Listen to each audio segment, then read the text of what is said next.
Hello friends, எல்லோரும் எப்படி இருக்கீங்க? நல்லா இருக்கீங்களா? இந்த காணொலியில் நம்ம எதை பற்றி பார்க்க போகிறோன்னா இங்கிலீஷ் கிராமர் தான் பார்க்க போகிறோம். பார்ட்ஸ் ஆஃப் ஸ்பீச் பார்க்க போகிறோம். பார்ட்ஸ் ஆஃப் ஸ்பீச்னால் என்ன அப்படின்ற முதல்ல தெரிஞ்சுக்கலாம். பார்ட்ஸ் ஆஃப் ஸ்பீச் மீன்ஸ் ஸ்பீச்னால் என்ன? பேசுதல். சரிங்களா? இப்போ பார்ட்ஸ்னால் என்ன? பகுதிகள். அப்போ பேசுதலின் கூறுகள் அல்லது பகுதிகள் அப்படின்னு சொல்லலாம். பேசுதலின் கூறுகள் என்னென்ன? Noun, pronoun, verb, adjectives, adverbs, conjunctions, prepositions, interjection. So ஒவ்வொன்றா நம்ம பார்க்கலாம். சரிங்களா? இப்போ நவுன்னா பெயர் சொல் அப்படின்னு சொல்லுவாங்க. அதாவது நம்ம எல்லாருக்குமே ஒரு மனிதர்கள் அனைவருக்கும் ஒவ்வொருத்தருக்கும் ஒவ்வொரு பெயர் இருக்குது. அதுதான் என்னது நவுன் அப்படின்னு சொல்கிறோம். அதே மாதிரி ஒவ்வொரு மரங்களுக்கு ஒவ்வொரு பேர் இருக்குது, ஒவ்வொரு செடி கொடிகளுக்கு ஒவ்வொரு பேர் இருக்குது. அதாவது உயிர் இல்லாத பொருள்களுக்கு கூட ஒவ்வொரு பேர் இருக்குது. தட்டு, செம்பு, டம்ளரு, இந்த மாதிரி பேர் இருக்குது. அப்புறம் அதுதான் பெயர் சொல். இப்போ நவுன் அப்படின்னா தமிழ் கிராமரில் என்ன சொல்லுவாங்கன்னா, தமிழ் இலக்கணத்தில் நவுன்னா பெயர் சொல் அப்படின்னு சொல்லுவாங்க. ஸோ பெயர் சொல்னால் என்ன அப்படின்னா பெயரை குறிக்கும் சொல் பெயர் சொல் அப்படின்னு அர்த்தம். சரிங்களா? அடுத்து ரெண்டாவது ப்ரொனவுன் அப்படின்னா இதிலே இருக்குது. நவுன் அப்படின்னு இருக்குல்ல.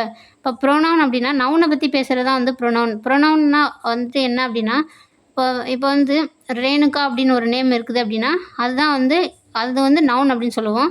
ரேணுகா அப்படின்றதுக்கு பதிலாக அவள், அதாவது ஷீ அப்படின்ற வேர்டு யூஸ் பண்ணோம் அப்படின்னா அதுதான் ப்ரொனவுன். ஷீன்றது ப்ரொனவுன், நவுன்றது ரேணுகா. சரிங்களா? அடுத்து வெர்புனா செயல். நம்ம அன்றாடம் என்னென்ன செயல் செய்கிறோம் அப்படின்ற நம்ம அன்றாடம் செய்யக்கூடிய எல்லா செயலையுமே என்ன சொல்லுவோம்? வெர்பு அப்படின்னு சொல்லுவோம். வெர்புனா வினை. சரிங்களா? வினைச்சொல், வினையை குறிக்கும் சொல் வினைச்சொல் அப்படின்னு சொல்லுவாங்க. வினைனா ஒரு செயல் அப்படின்னு சொல்லுவாங்க. சரிங்களா?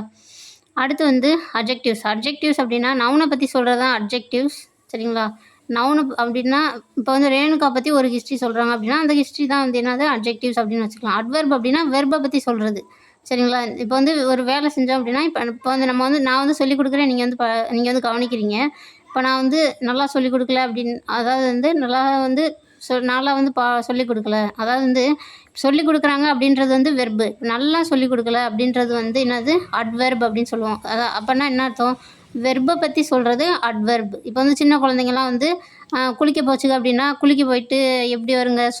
ஒரு சில பிள்ளைங்க நல்லா குளிச்சுட்டு வந்துடுங்க. இன்னொரு சில பிள்ளைங்க சோப்பெல்லாம் போகாமல் அப்படியே ஒரு மாதிரி குளிச்சுட்டு அப்படியே வந்துடுங்க. சின்ன பிள்ளைங்கன்னா அதுகளுக்கு தெரியாதுல்ல, அதனால் அப்படியே வந்துடுங்க. அதாவது வெர்பு அப்படின்னா குளிக்கிறது.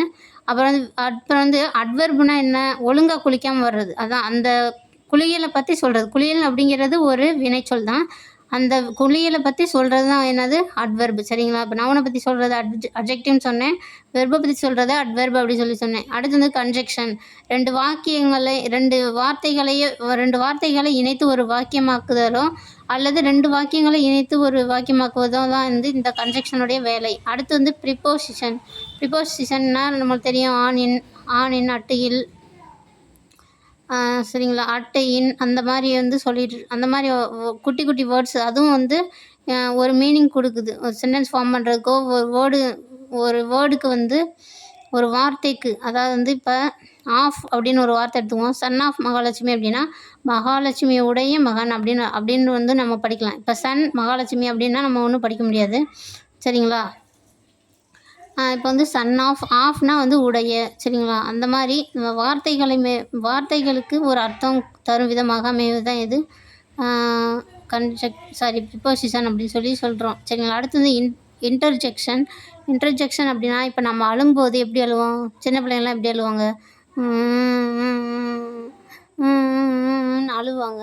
இப்போ அந்த சவுண்ட், அந்த டோன் இருக்குது பார்த்தீங்களா? ஏதாவது நம்ம நம்மளுடைய உணர்ச்சிகளின் வெளிப்பாடு. அது கோவமாக இருக்கலாம், அழுகையாக இருக்கலாம், சிரிப்பாக இருக்கலாம், எது வேணால் இருக்கலாம். அந்த டோன், இப்போ சொன்னீங்க அந்த அப்படின்றது தான் என்னது இன்டர்ஜெக்ஷன். அந்த உணர்வுகளினுடைய வெளிப்பாடு இருக்குதுல்ல, அதனுடைய டோன் தான். சரிங்களா? இந்த வெளிப்பாடுகளுடைய டோன் தான் என்ன சொல்கிறோம்? நம்ம இன்டர்ஜெக்ஷன் அப்படின்னு சொல்கிறோம். ஓகே ஃப்ரெண்ட்ஸ், மேலோட்டமாக ஒரு அவுட்லைன் உங்களுக்கு புரிஞ்சிருக்குன்னு நினைக்கிறேன். இந்த பார்ட்ஸ் ஆஃப் ஸ்பீச் பற்றி அடுத்த காணொலியில் நம்ம விரிவாக பார்க்கலாம்.